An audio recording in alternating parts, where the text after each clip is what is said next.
Hi hello అందరికీ welcome to my channel. ఈరోజు ముచ్చట వచ్చేసి ఎల్లమ్మ తల్లి బోనం అయితే చేసుకుంటున్నాం. ఇక్కడ మా అక్కనైతే రెడీగా ఉంది బోనం ఎత్తుకోవడానికి.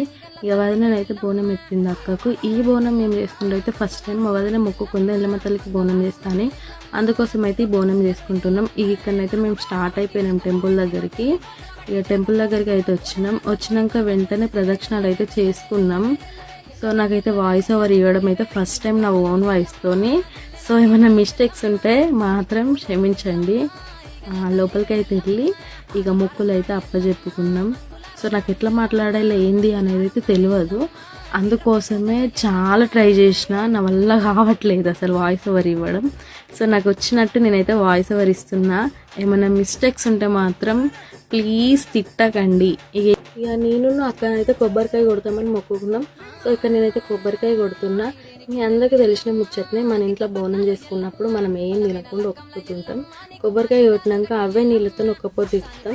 మీరు కూడా ఇంతేనా కామెంట్ చేయండి. మనం బోనం చేసుకున్నప్పుడు అయితే అమ్మవారికి కోని గుడ్లు అయితే ఖచ్చితంగా. సో కోని పట్టుకొని అయితే అన్నయ్య వచ్చిండు, కోని మొక్కిండు. ఇక మొక్కుకొని బోనం తీసుకొని అయితే ఇంటికి పోతున్నాం. ఇక నాకైతే మస్తు ఆకలి అయింది. నేను అస్సలే ఆకలి కాదు కాబట్టి నాకైతే అక్కడ తెలంగాణ చుడువగా అనిపించింది. అది ఎంత కాదు, 10 రూపాయలు. ఇక నాకైతే మస్తు ఆకలి అయింది. ఇక మా అన్నయ్యనైతే నాకు అది కొనిమని అడిగిన. ఇక అడిగినాక వెంటనే మా అన్నయ్యనైతే నాకు, ఇక మా వాళ్ళు కూడా తీసుకున్నారు.